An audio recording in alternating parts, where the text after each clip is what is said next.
شالوم شالوم شالوم بيتسب እግዚአብሔር አምላኽ ሰላም ጸጋ እግዚአብሔር አምላኽ ምስኩልኩም እዩ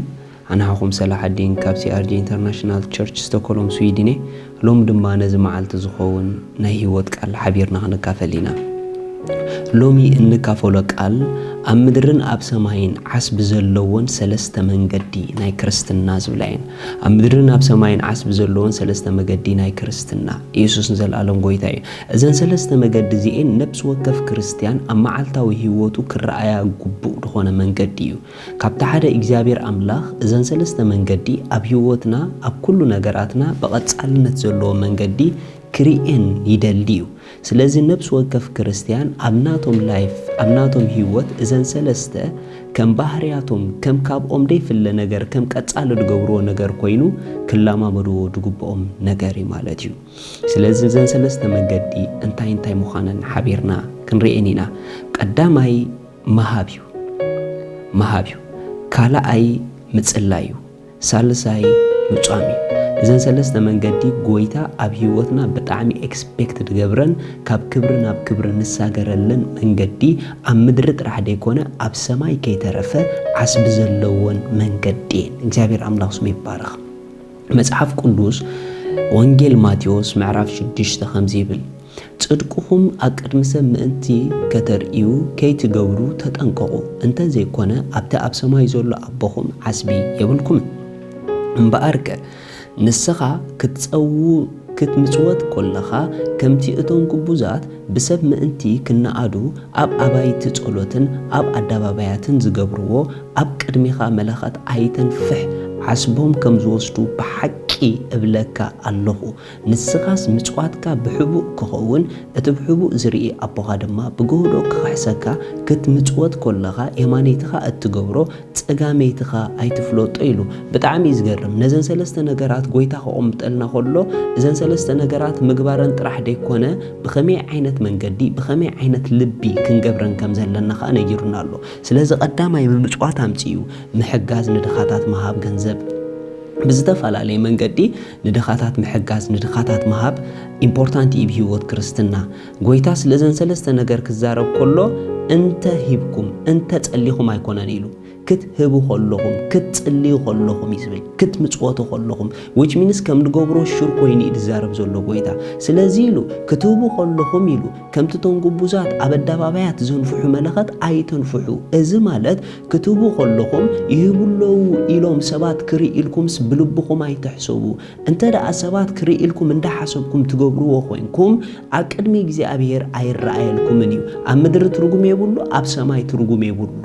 ምኽንያቱ አቅድመ አምላኽ ዝረአ አቅድመ ሰብ ዘይረአ ጉዳዩ እትናትና አቲቲዩድ እትናትና ሐቀና ዝኾነ ነገር ክንገብር ኮለና ሰባት ክንጨብጭቡልና ሰባት ዋግ ክብሉልና ከይከውን ክንጥንቀቃለና ወሃብት ክንከውን በጣም ኢምፖርታንት እዩ ለጋሳት ክንከውን በጣም ኢምፖርታንት እዩ ምኽንያቱ ካብታ ሓደ ካብ እግዚአብሔር አምላኽ እንመሃሮ ትምርቲ ውህበት እዩ እግዚአብሔር በጣም ወሃበ አምላኽ እዩ ነታ ሓደ ወዱ ከይተረፈ ዘይነሐሰ አምላኽ እዩ ነታ ሓደ ወዱ ከይተረፈ ዘይበቀቀ አምላኽ እዩ ስለዚ በሐቂ ካብቦና እንመሃሮ ዘለካ ክቡር ነገር መሃቢና እንመሃሮ ስለዚ ንድኻታት ክንሕግዝ ንድኻታት ክንረዳ ኣብጎኖም ደው ክንብል ይግበአና እዩ ንዘድልዮም በተዘድልዮም ሓገዝ ብዘለና ሓቅሚ ኣብጎኖም ክንኮን ይግበአና እዩ እዚ ነገር ክንገብሮ ኮለና ግን ብሕቡእ ይኹነልና ማለት ልብና ኣቅድመ አምላኽ ከም ዝገብሮ ዘሎ ኮይኑ ይግበሮ እንተ ደኣ ሰባት ይርአይለይ እንዳበልና ጌርናዮ ግን ትርጉም ይብሉን ስለዚ እቲ ሓላፍ ገንዘብና ኣብታ ዘይተሓልፍ መንግስቲ ኣብኡ ዓስቢ ኣኽሊል ክንቅበለሉ ኣብዛ ሓላፊት ምድሪ ድማ ክንከብረሉ ንደል እንተዳ ኮይና በኸምዛ ዓይነት መንገዲ በታ አምላኽ ድፎትዎ ንድኻታት ብምሕጋስ ህይወትና ክትምዕብል ኣለዋ ምኽንያቱ ካብታ ሓደ ኣብ ክርስትና ህይወትና ንዓብየሉ ንህብ እንተዳ ኮይና እዩ እንተዳ ንርእስና ጥራሕ ንቁጥቦ ኮይና ግን ኣይንዓብን ኢና ጽባሕ ንጎው ናብ ሰማይ ምንም ዓስቢ ይብሉን ስለዚህ ነብስ ወከፍና ወሃብት ክንከውን ኣለና ኩሉ ጊዜ ደሞዝ ከኣትወና ከሎ ንዝወሃብ ንድኻታት ንዝሓገዝ ኢልና ከነውጽእ ይግበአና እዩ ቀፂሉ ከምዚ ኢሉ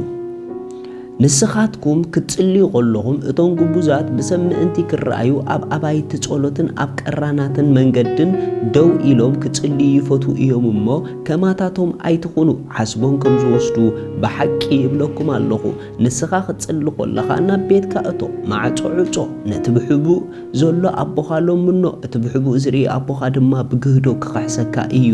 ክትጽልዩ ከለኹም ከዓ ኣሕዛብ ብምብዛሕ ዘረብኦም ዝስምዑ ይመስሎም እሞ ከማታቶም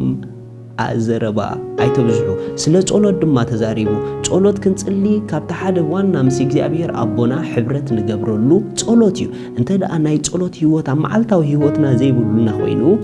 ኣብቲ መንፈሳዊ ህይወትና ናይ ምዕባይ ዓቕምና ክዝሕትል ክጅምር እዩ። ምክንያቱ ካብቲ ሓደ ምስ እግዚአብሔር ኣቦና ሕብረት እንዳገበርና ኣብ መንፈሳዊ ህይወትና ንዓብየሉ ጸሎት እዩ። ጸሎት ማንም ክርስቲያን ኣብ ህይወቱ ከማዕብሎን ከጥርዮን እንደለዎ ጸሎት እዩ። ጸላይ ክርስቲያን ኩሉ ክኸውን ኣለዎ።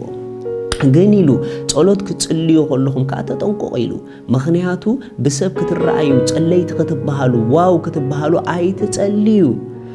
ማለት ኣቅድሚ ሰብ ዘየላ ኣክሽን ክትገብሩ ኣይትፈትኑ።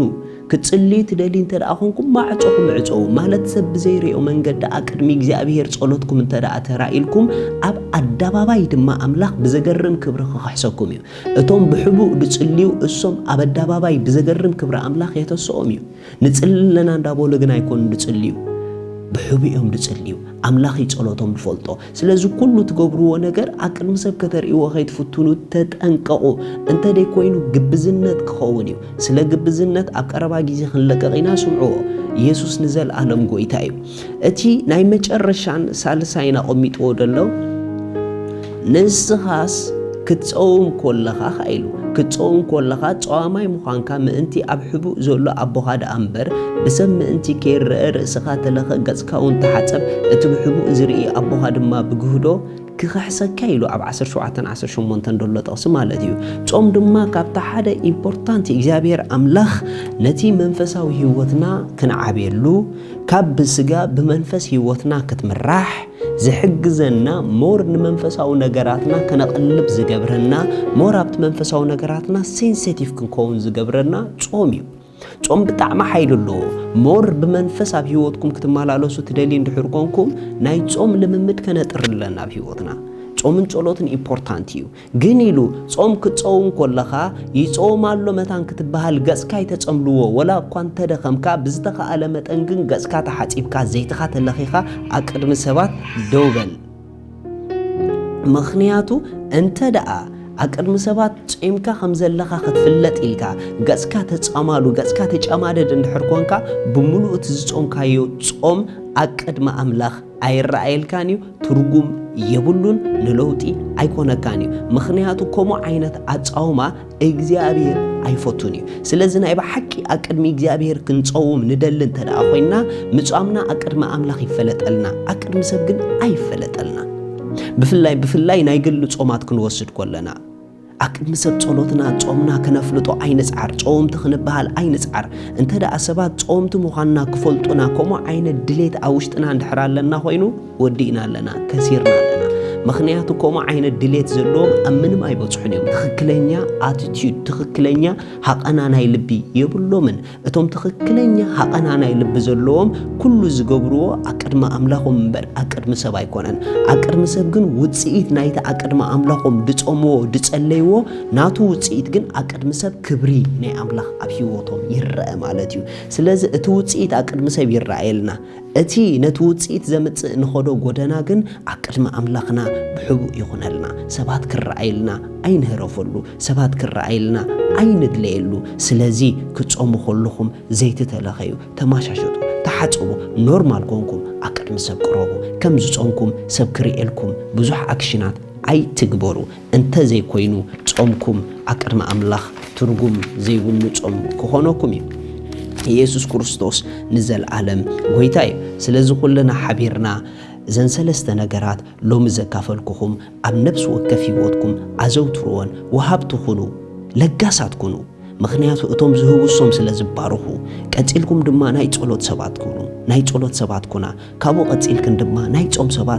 ሰባት ንኹን ምኽንያቱ እዘን ሰለስተ ነገር ኣብ ህይወትና እንተዳ ኣጥሪናየን ከምቲ በዓሉ መጽሓፍ ቅዱስ ዝበሎ እቲ ናይ ሰማይ ኣቦኹም ኢሉና ሎሪኢኹም በቲ ናይ ሰማይ ኣቦና ሓስቢ ክንረኽበሉ ንኽእል ኢና ኣብ ምድሪ ጥራሕ ደይኮነ ኣብ ሰማይ ከይተረፈ ጽቡቕ ዝኾነ ዓስቢ ካብ እግዚአብሔር ኣለዎ ኣብ ምድርን ኣብ ሰማይን ዓስቢ ንረኽበሉ እንኸብረሉ ካብ ክብሪ ናብ ክብሪ እንኸደሉ መንገዲ እዘን ሰለስተ ብትኽክለኛ ሞቲቭ ሃቐና እንተዳ ኣብ ህይወትና ንጥቀመለን ኮይና እዩ እግዚአብሔር ይባረኽ ስለዚ ከምዚ ኢልና ኩልና ንኣውጭ ንጸሊ ኢየሱስ ጎይታ እዩ እግዚአብሔር ኣቦይ በቲ እትህበኒ ጥበብ ኩሉ ዝገብሮ ብጽቡቕ ልቢ ኣብ ቅድሚኻ ስለ ዝገብሮ የመስግነካ ኣለኹ በኢየሱስ ስም ንድኻታት ብምሃብ ሓላፊ ገንዘበይ ነቲ ዘይሓልፍ ክብሪ ስለ ዝኾነለይ ተመስገን ጊዜይ ብምዕዳግ ብሕቡእ ምሳኻ ብጸሎት ጊዜ ስለ ዝወስድ ብሕቡእ ብጾም ርእሰይ ስለ ዘትሕት ኣምላኸይ የመስግነካ ኣለኹ ኣሜን እግዚአብሔር ኣምላኽ ይባርኽኩም ንጎይታና ኢየሱስ ክርስቶስ ኣብ ህይወትኩም ወሲንኩም ደይ ተቐበልኩም ጎይታ የድልየኩም ብደይብኡ መድሓን የለን ብደይብኡ ህይወት የለን ስለዚ ሎሚ ንጎይታ ልብኹም ክፈቱ ናይ ዘለዓለም ህይወት ክትረኽቡ ፈቃደኛታት ድኾንኩም ናይ ዘለዓለም ህይወት ትደልዩ እዛ ጸሎት ምሳይ ጸልዩ እግዚአብሔር ኣቦ ስለ ወድኻ ኢየሱስ ክርስቶስ የመስግነካ ኣለኹ የኣምን ኣለኹ ኢየሱስ ክርስቶስ ስለ ኃጢአተይ ከም ዝተሰቕለ ዕዳ ኃጢአተይ ከም ዝኸፈሎን የኣምን ኣለኹ ስለ ኃጢአተይ ከም ዝሞተለይ ብሳልሰይቲ መዓልቲ ኣምላኽ ካብ መውታት ከም ዘተንስኦ ኣብ የማን ኣምላኽ እውን ከም ዘሎ የኣምን ኣለኹ በኢየሱስ ክርስቶስ ስለ ዝኣመንኩ ካብዛ ሰዓት ሓድሽ ፍጥረት ውሉድ ኣምላኽ ኮይኑ ኣለኹ መንፈስ ቅዱስ በእምነት ብሽም ኢየሱስ ይቀበለካ ኣለኹ አሜን እዚ ኣድጸለኹም ብጣዕሚ እንቋሓጎሰኩም በጃኹም በዚ ታሕቲ ዘሎ ፌስቡክና ተደሊኹም ከኣ ቴሌፎንና ወይ ደውሉ ወይ ጽሒፍኩም ድማ ጎይታ ከም ዝተቀበልኩም ሓብሩና ምስክርነትኩም ከኣ ጽሓፉልና ሻሎም